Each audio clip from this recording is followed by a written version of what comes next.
அம்பாசமுத்திரத்தில் திருமூலர் தவமையம் நடத்திய 11வது ஆண்டு தாமிரபரணி ஆர்த்தி பூஜை நடைபெற்றது.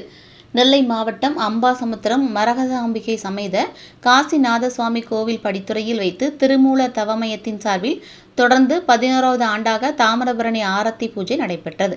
இதில் வியாபாரி சங்க கௌரவ தலைவர் சந்திரசேகரன், சங்க செயலாளர் கார்த்திகேயன், பொதிகை மணவளக்கலை ராஜன், திருமூலர் தவமைய நிர்வாகி மீனாட்சிநாதன் ஆகியோர் உட்பட பக்தர்கள் பேரவை நிர்வாகிகள், வஜ்ரசேனா அமைப்பினர் என ஏராளமானவர்கள் கலந்து கொண்டனர்.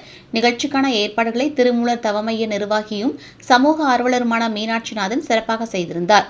ஆயிரக்கணக்கான பக்தர்கள் தாமிரபரணி நதியில் தீபங்களை மிதக்கவிட்டும் மலர்களை தூவியும் வழிபட்டனர்.